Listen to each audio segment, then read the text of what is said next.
Wow, wow, wow! Sa unang pick ng 2025 NBA Draft, pinili ng Dallas Mavericks si Cooper Flag mula sa Duke University. Matapos mawala si Luka at magtiis ang Mavs fans na isang season, puno ng injuries at pagkatalo. Sa wakas ay may tunay na dahilan ng pag-asa ang mga fans ng Mavs. Isang magandang pagkakataon ito dahil si Flag ay may rare na talento, mabilis, matangkad, elite sa depensa at walang takot sa court. Tinatawag siya ng ilang scouts na pinakamagaling na high school prospect mula pa kay LeBron James. Lumundag siya ng maaga sa kolehiyo, pinangunahan ang Duke sa 35 na panalo at Final Four at nagtala ng ACC freshman scoring record. Sa edad na 17, pinahanga niya ang mga veterano ng NBA sa scrimmage ng Team USA. Hindi lang cover scorer si Flag, maasahan siya sa depensa, opensa at pagbuo ng play. Sa Dallas, may oras siyang lumago habang tumutulong na agad sa koponan.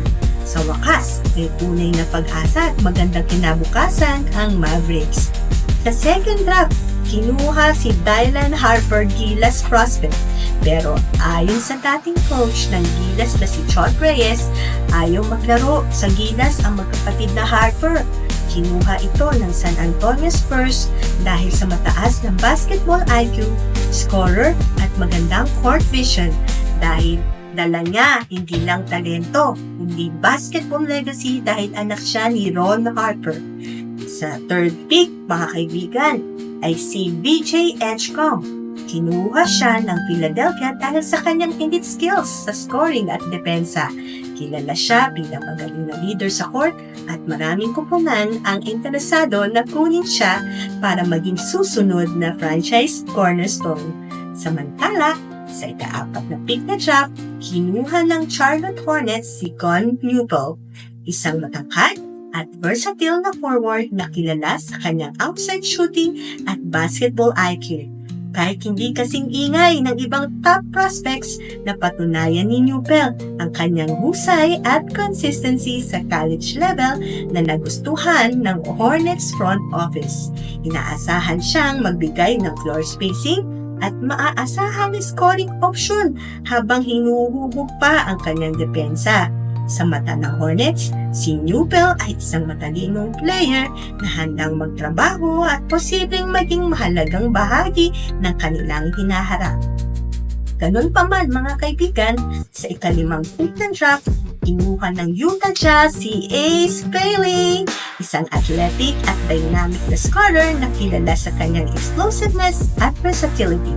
Inaasahan ng Jazz na madadala ni Bailey ang instant offense at excitement sa kanilang rebuilding roster habang pinapanday ang kanyang defensive skills at decision-making.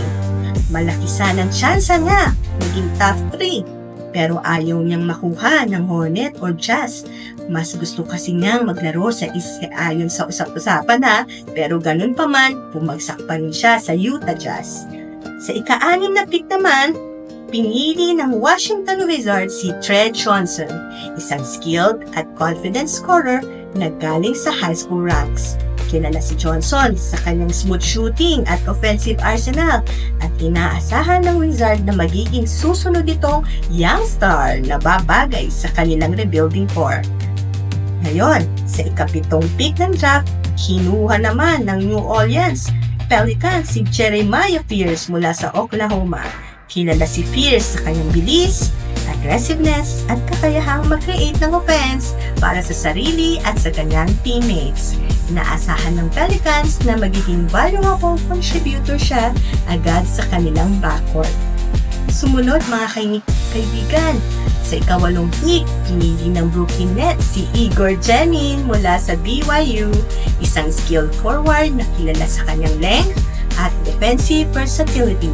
Magiging magandang piraso siya para sa Nets na naghahanap ng defensive identity. Ngayon naman mga kaibigan, sa ika-9 na pick, pinili ng Toronto Raptors si Colin Murray Boyles mula sa South Carolina, isang malakas at matalinong big man na kilala sa kanyang rebounding at hustle plays. Inaasahan ng Raptors na magiging future frontcourt anchor siya sa kanilang team. Kahit man kabaliktaran, iniisip niya sa Raptors na maaari siyang mabangko dahil madami ng magagaling na team players sa kanila doon.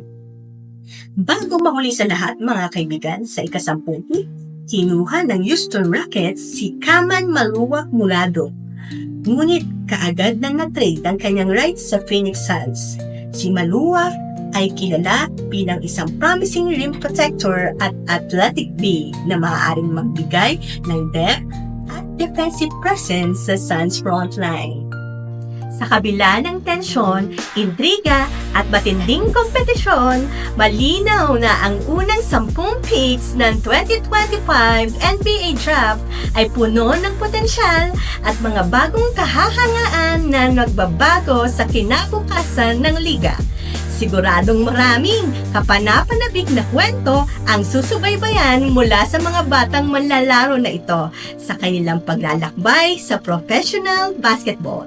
Abangan natin kung sino ang tunay na mag-aangat at mag-iiwan ng marka sa NBA.